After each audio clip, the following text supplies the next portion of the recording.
হবি আমার বাসা হচ্ছে সিরাজগঞ্জ। আমি চাকরির সুবাদে ঢাকাতে থাকি।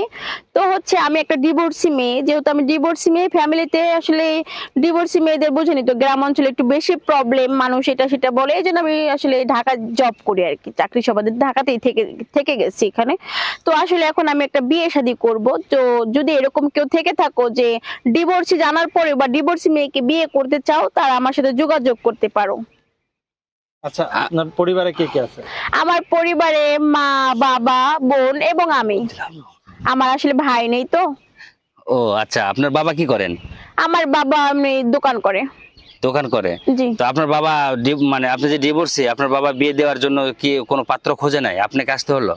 না আসলে পাত্র, আসলে ডিভোর্সি মেয়েদের আসলে পাত্র এরকম ভাবে পাওয়া যায় না। আসলে ঘরে ঘরে খুঁজে বা মানে আপনার ঘটকের মাধ্যমে খুঁজে ভালো পাত্র আসে না, যেটা যে সবাই বলে ডিভোর্সি। তো এই যে বলে মানে আসলে একটু মানে চাহিদা কম। তো আমি শুনছি আর কি আপনাদের মাঝে এই প্রতিবেদনে আসলে নাকি ভালো ছেলে পাওয়া যায়। না, আসলে ঠিক জায়গায় আসছেন, কিন্তু আপনি দেখতে শুনতে তো অনেক ভালো। তো আপনি কি ধরনের ছেলে চাচ্ছিলেন? আসলে আমি এমন ছেলে চাই যে আসলে দেখা যাচ্ছে যে আপনার সম্পূর্ণভাবে একটা দায়িত্বশীল, মানে পরিবারের দায়িত্ব নিতে পারবে, সেটেলমেন্ট। আচ্ছা, তো এখন আপনি ডিভোর্সি ছেলে নিবেন, না আপনি একটা ফুল পাত্র, মানে আমরা তো বলি ফুল? আসলে ডিভোর্সি বা আপনার সিঙ্গেল ছেলে হলে সমস্যা নেই। আসলে সিঙ্গেল ছেলে হলে সমস্যা নেই, আর ডিভোর্সি হলে আসলে বেশি ভালো হয়, কারণ ডিভোর্সিরা ডিভোর্সির মর্ম বুঝে, কষ্টটা বুঝে। সিঙ্গেল হইলে দেখা যাচ্ছে এক এক সময় এক এক কথা বলবে যে এটা সেটা, মানে ওরা কষ্টটা বুঝে না আসলে কোথায় কষ্টটা। তো আমি চাচ্ছি যে ডিভোর্সি কেউ আসুক বা বউ মারা গেছে এরকম কেউ আসুক আমার বুঝতে লাইফে। পারছি, বুঝতে পারছি। আসলে এখন আপনি যে বড় চাচ্ছিলেন, দেশি না বিদেশি? দেশি বা বিদেশি সেটা আমার বড় ফ্যাক্ট না, হলেই হলো। আ- আমি আমি তো জানি বিদেশিদের সাথে মানে আপনার যদি মানে হয়ে যায় সম্পর্ক, তাহলে বিদেশিদের সোনা তো বেশি আছে, তাই না? ওরা তো সোনা দিয়ে তো আপনাকে বিয়ে করবে, এরকম তো কিছু আপনার পরিকল্পনা মনে হয় আছে?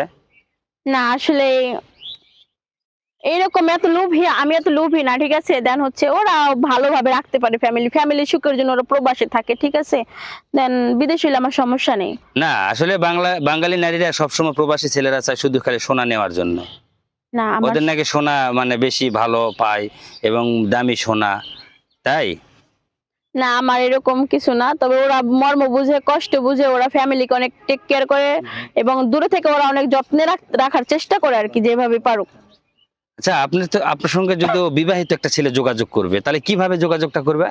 আমার সাথে যোগাযোগ করাটা একদম সোজা, একদম সহজ উপায়। সেটা হচ্ছে এই যে ভিডিওটা দেখবে, ভিডিও দেখা শেষে যে শেয়ার অপশন আছে, সেখানে আমার হোয়াটসঅ্যাপ নাম্বার পাবে, ঠিক আছে। সেখানে ক্লিক করলে আমার নাম্বার পেয়ে যাবে, আর সেই নাম্বারে নক দিলে আমাকে পেয়ে যাবে। আচ্ছা, তো ধন্যবাদ আপু। সকলকে ধন্যবাদ। আল্লাহ হাফেজ। আরে মিয়া।